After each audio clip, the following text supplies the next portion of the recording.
সুপ্রিয় শিক্ষার্থীরা কেমন আছো সবাই? আশা করি সবাই ভালো আছো। আজকের অনলাইন ক্লাসে তোমাদের স্বাগতম।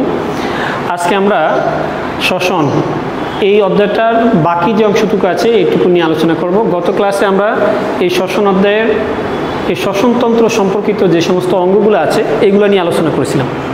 আজকে আমরা শ্বসন পদ্ধতি এবং শ্বসনতন্ত্রের যে সাধারণ কিছু রোগ হয় এই রোগগুলো নিয়ে আমরা কথা বলবো।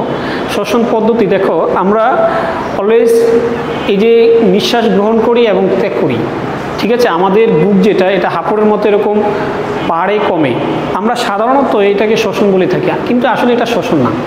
এটা মূলত আমরা যে অক্সিজেন গ্রহণ করি এবং যে ত্যাগ করি এটা মূলত শ্বাসক্রিয়া নামে পরিচিত, যেটা শ্বসনের একটা ধাপ। এই শ্বসনটা আমাদের দুইটা পর্যায়ে শ্বসন সম্পন্ন হয়। মানে আমাদের যদি পদ্ধতিটার কথা বলি তাহলে দুইটা প্রসেসে সম্পন্ন হয়, একটা হলো বহিঃশ্বসন আর একটা হলো অন্তঃশ্বসন। এই বহিঃশ্বসনটা আবার দুইটা পর্যায়ে সম্পন্ন হয়, একটা হলো প্রশ্বাস আর একটা হলো নিঃশ্বাস।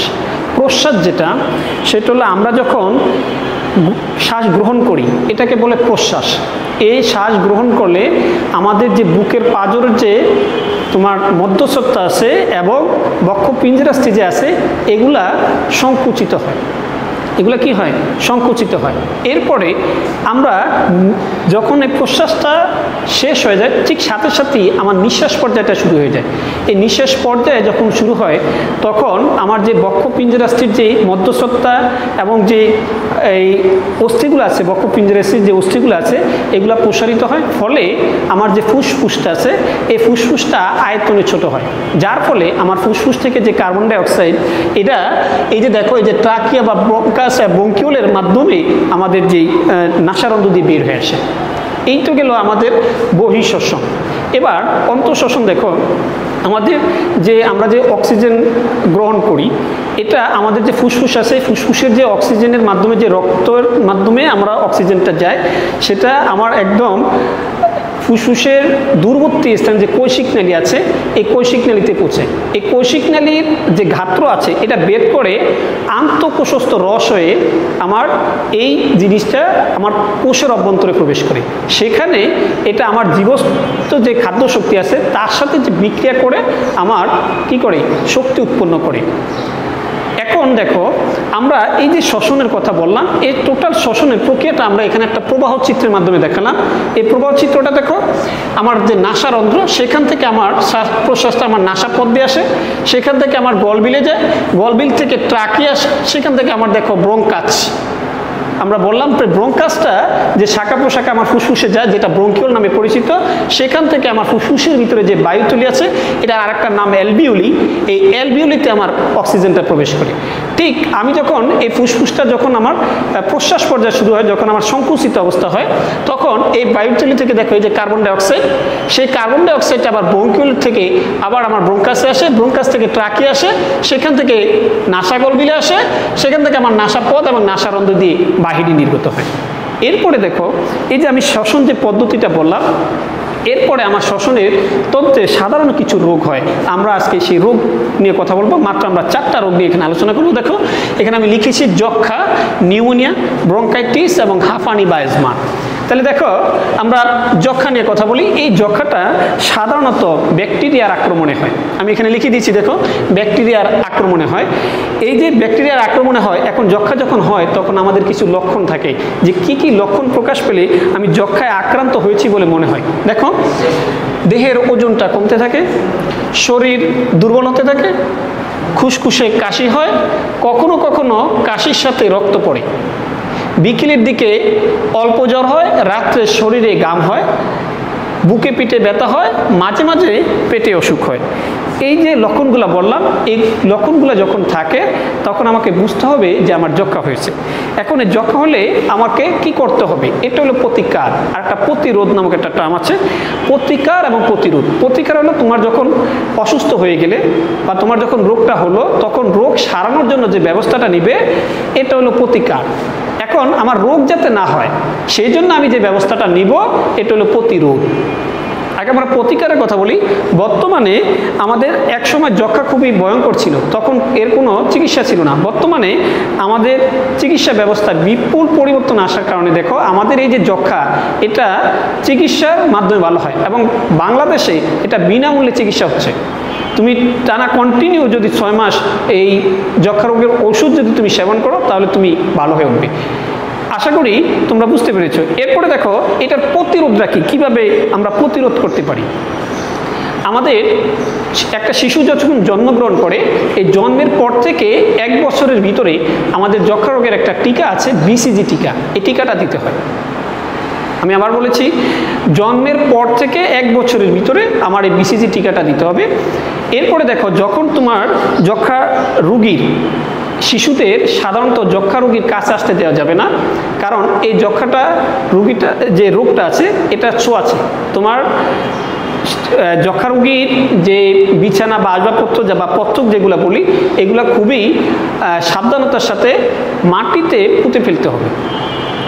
এরপরে এর যক্ষা রোগীর যে কাশি দিলে যে কফ বা থুতু পড়ে, এগুলো মাটিতে পুঁতে ফেলতে হবে।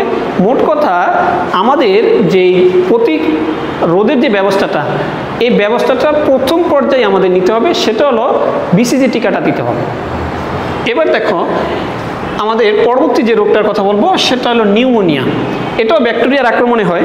তো নিউমোনিয়া রোগের আগে আমাদের সাধারণত ব্রঙ্কাইটিস এবং হাঁপানি রোগ হয়। এই ব্রঙ্কাইটিস এবং হাঁপানি রোগের পরবর্তী স্টেপে যখন আমরা আসে, তখন আমার এই নিউমোনিয়া রোগটা হয়।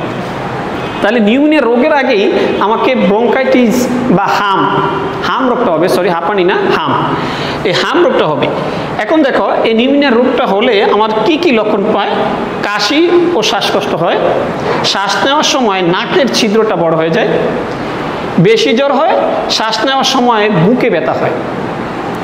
এখন এই যে বুকে ব্যথা হচ্ছে, তাহলে এই যে লক্ষণগুলো আমি বললাম, এই লক্ষণগুলো যখন প্রকাশ পাচ্ছে তার মানে আমার নিউমোনিয়া হচ্ছে। তো নিউমোনিয়া হলে সাধারণত আমরা স্বাভাবিকভাবেই আমাদের ডাক্তারের শরণাপন্ন হতে হবে এবং ডাক্তারের পরামর্শ অনুযায়ী আমাদের ওষুধ সেবন করতে হবে। এটা হলো প্রতিকার। আর প্রতিরোধ হলো আমাদের লক্ষ্য রাখতে হবে যে শিশুর হাম এবং ব্রঙ্কাইটিস এটা হচ্ছে কিনা। এটার হওয়ার সাথে সাথে আমার কী করতে হবে? প্রতিরোধ ব্যবস্থাটা নিতে হবে। এরপরে দেখো ব্রঙ্কাইটিস, আমরা এর আগে যে যক্ষা এবং নিউমোনিয়ার রোগের কথা বললাম, এই দুইটা রোগ আমাদের ব্যাকটেরিয়ার আক্রমণে হয়, ব্যাকটেরিয়ার কারণে হয়। আমরা এখন যে ব্রঙ্কাইটিস কথাটা বললাম, এটা হলো সাধারণত ভাইরাসের কারণে হয়। আমাদের যে শ্বাসতন্ত্র আছে, এই শ্বাসতন্ত্রের সংক্রমণকেই সাধারণত আমরা ব্রঙ্কাইটিস বলি আর কি। এটার লক্ষণগুলো দেখো কি, কাশি ও শ্বাসকষ্ট হয়, কাশির সাথে কফ থাকে, জ্বর হয়, রোগী ক্রমান্বয়ে দুর্বল হতে থাকে। এখন এই যে ব্রঙ্কাইটিস এটা হলে সাধারণত আমরা যে আমাদের রুগীর যদি হয়েই থাকে এই রোগটা, ডাক্তারের শরণাপন্ন হতে হবে এবং রুগীকে তরল জাতীয় খাবার বেশি দিতে হবে। যে সমস্ত যেমন স্যুপ বা অন্য যে তরল খাবারগুলো আছে, এই খাবারগুলো আমাদের বেশি দিতে হবে। এরপরে দেখো হাঁপানি বা অ্যাজমা রোগ। এই যে এখানে 3টা রোগের কথা বললাম। প্রথম 2টা রোগ ব্যাকটেরিয়ার কারণে হচ্ছে, পরের রোগটা ভাইরাসের কারণে হচ্ছে। এই হাঁপানি বা অ্যাজমা এটা কোনো ছোঁয়াচে বা জীবাণুবাহিত কোনো রোগ না। এটা দেখো, এটা বিশেষ কোনো খাবার, বাতাসে উপস্থিত ধুলাবালি অথবা ফুলের রেণু প্রশ্বাসের সাথে ফুসফুসে প্রবেশ করলে হাঁপানি হতে পারে। শিশুদের ক্ষেত্রে সাধারণ সর্দি থেকে হাঁপানি হতে পারে। তাহলে শিশুদের জন্য একটু সেন্সিটিভ বিষয়। দেখো আমাদের লক্ষণগুলো কি? হঠাৎ শ্বাসকষ্ট বেড়ে যায়, শ্বাসকষ্টে দম বন্ধ হওয়ার মতো হয় এবং দেখো ফুসফুসের বায়ুথলিতে ঠিকমতো অক্সিজেন সরবরাহ হয় না, বাধাগ্রস্ত হয়। শ্বাস নেওয়ার সময় রোগীর যে পাঁজর আছে, এই পাঁজরের মাঝের যে চামড়া এটা ভিতরের দিকে ঢুকে যায়। এই লক্ষণটা কিন্তু খুবই ইম্পর্টেন্ট লক্ষণ, যে শ্বাস নেওয়ার সময় রোগীর পাঁজরের মাঝের চামড়া ভিতরের দিকে ঢুকে যায়। কাশির সাথে কখনো কখনো সাদা কফ বের হয়, রোগী কোনো শক্ত খাবার খেতে পারে না। একটা জিনিস, এই রোগের একটা ব্যতিক্রম জিনিস হলো, এই রোগটা বিশেষ কিছু ঋতুতে এটা বেড়ে যায়। তোমার এই যে হাঁপানি রোগটা বিশেষ কিছু ঋতুতে বেড়ে যায়, বিশেষ করে শীতকালে আসলে এই হাঁপানি রোগের তীব্রতাটা বেড়ে যায়। আমরা এই যে হাঁপানি, এটার কোনো সাধারণত প্রতিকার হচ্ছে না, মানে কারো যদি একবার হাঁপানি হয়ে যায় বা অ্যাজমা হয়ে যায়, এটার একদম নির্মূল করা সম্ভব না। তবে প্রতিরোধমূলক কিছু ব্যবস্থা নিলে রোগীটা কন্ট্রোল থাকে, ডায়াবেটিসের মতো। ডায়াবেটিস একবার যার হয় তার মরণ পর্যন্ত এই রোগ থাকে, কিন্তু কন্ট্রোলে রাখা সম্ভব। তেমনি হাঁপানি বা অ্যাজমা এটা যদি হয় তাহলে তোমার এটার প্রতিকার একদম সম্পূর্ণ নির্মূল করা সম্ভব না, এটাকে কন্ট্রোলে রাখা যাবে। এই জন্য আমাদের যে ধুলাবালি বা অন্যান্য যে শ্বাসকষ্টের সাথে যে রিলেটেড যে সমস্ত এগুলা এড়িয়ে চলতে হবে, পশমি কাপড় পরা এড়িয়ে চলতে হবে, পরিধান করতে পারা যাবে। এখন দেখো, আমরা এই যে রোগগুলোর কথা বললাম, এই সবগুলা রোগই কিন্তু আমাদের শ্বাসতন্ত্রের রোগ। আজকে আমরা এই অধ্যায়ের সবগুলো টপিক নিয়ে আলোচনা শেষ করলাম। আশা করি পরবর্তী ক্লাসে আমরা অন্য একটা অধ্যায় নিয়ে আলোচনা করব। তোমরা বাসায় ভালো মতো অনুশীলন করো।